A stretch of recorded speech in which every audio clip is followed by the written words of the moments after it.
It is now my privilege and my honor to introduce our speaker to you this morning. Dr. Greg Murphy is a 1985 magna cum laude graduate of Davidson College. A Stewart Scholar at Davidson, he was awarded the Sandy Black Memorial Award for the most outstanding pre-medical student. He attended the University of North Carolina School of Medicine, graduating with honors, and completed his internship in residency at the University of Kentucky Medical Center. Currently, he is a professor of surgery and chief of urologic surgery at East Carolina School of Medicine and a physician with the Eastern Urological Associates in Greenville, North Carolina.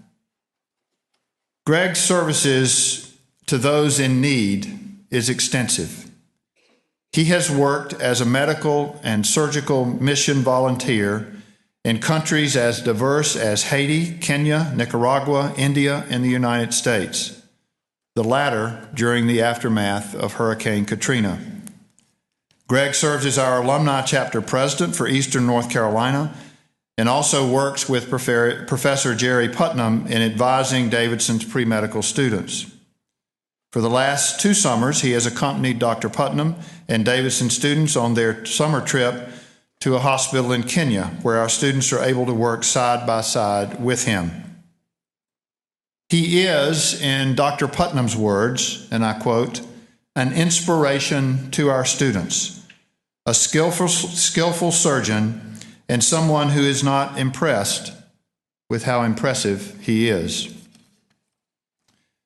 We are delighted that Greg's wife, Wendy, and his 3 children, Parker, Matt, and Lee, are here with us today.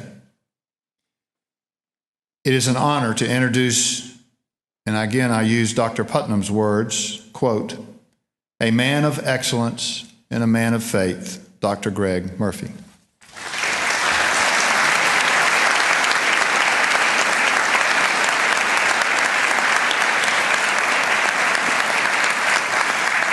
And you can see Dr. Putnam is not here today. Before I begin, I just want to share something with you. Really probably more for the parents and professors here. I left Davidson about 25 years ago. And since then, I have been tortured, I guess, as you can say, by some recurring nightmares. Nightmares that I'm back at Davidson. I have a paper to do. I don't know what the paper's about. I don't know what class it's for. I've never been to the class. But until I do the paper, I don't graduate. So despite years of therapy, this dream keeps coming back and getting me. Well, a few weeks ago, I'm running around in my office, just crazy as I always do, and I came out of a room. My nurse handed me a sheet of paper, and she said, President Tom Ross from Davidson College called. And I stood there, and I just had to take a minute. Oh, my God, I've been found. I've been a felon from the law. And so after a little bit of self-administered shock therapy, I got up the nerve to call him, and after negotiations, we decided that if I would finish that paper and come present it here to you, that all would be forgiven. And I could graduate with a full conscience and those dreams could go away. And so I thank you in advance for allowing me to graduate from this fine institution.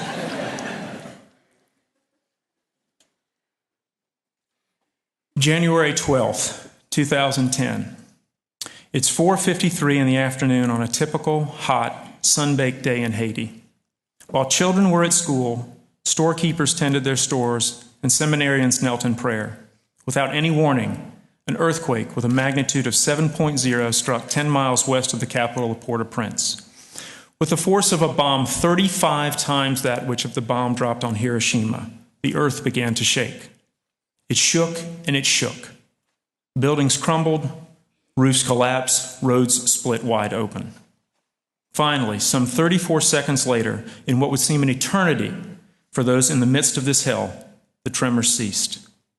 In a land devoid of building codes, with no detectable emergency response system, thousands of structures tumbled, and over 500,000 people lay dead, dying, and severely injured.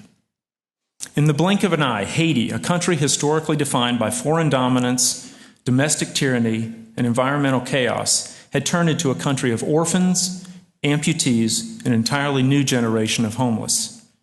How could something so devastating happen to a people already so devastated? While we'll never surely know the answer to such a question, we surely can know how we, as participants in the human race, would respond to such a calamity.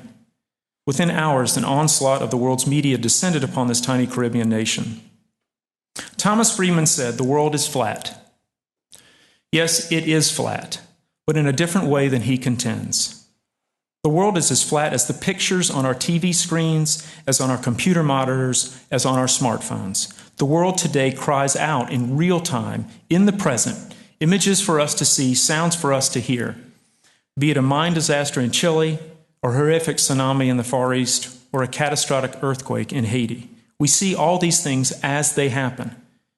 And that is how we must answer those cries, as they happen, in real time. A few days after the quake, my wife and I sat riveted to the TV images of the disaster pour in. My wonderful wife, who supported me for 20 years whenever I get my wild ideas, knew that I had to go. That moment began a solid 2-week odyssey of phone calls, faxes, texts, emails for me just trying to get involved. But every attempt I made to join up with a formal organization such as Doctors Without Borders or the Red Cross was met with "fill out this form" or "we'll take your name." And honestly speaking, I am not the most patient person, and I just wasn't going to wait on them. As many did, I truly felt led to do something. I have the honor and the responsibility of being a physician, and better yet, a surgeon, and that is something that they needed. That is something I could do. Then, through what I believe was the grace of God and a bit of dumb luck, through channels too complicated really to summarize here, I teamed up with Father Rick Frechette, an American Catholic priest who has worked in Haiti for 23 years. I really wish I could speak more about him, as I believe he is truly today's Mother Teresa, but President Ross told me to limit this to 3 hours. I assembled a team of 15 local doctors, nurses, and support personnel, 14 of whom have never worked outside the U.S., and we descended into a literal hell. Worldwide, there was an outpouring of support from individuals who yearned to help, and many of whom, through their personal persistence, actually made it to Haiti. It wasn't easy. All the commercial flights were canceled, communications were haphazard at best. Oftentimes, messages had to be brought over land by personal courier from the Dominican Republic. But many of these well-intentioned people landed without a clear plan, without destination, without supplies, and just showing up to help, and unfortunately became more of a burden to the problem than any type of assistance. Therefore, our mission had to have 3 components to be successful. First, we had to have a plan, a destination, and that would be St. Damian's Pediatric Hospital in Port-au-Prince. Father Rick runs this hospital as the only free pediatric hospital in all of Haiti. Just 2 years old and of Italian design, it actually survived the quake fairly well. The outer security walls had fallen and the water supply disrupted, but there was no main structural damage. In contrast, the old hospital, rising 5 stories in the center of town, crumbled down, killing patients and volunteers alike, 2 of whom were college students from the U.S. While St. Damian's was built to house and take care of 120 pediatric patients, in the days that followed the quake, it was overrun with over 1,000 patients, adult and child alike, with broken limbs, open wounds, gangrenous appendages.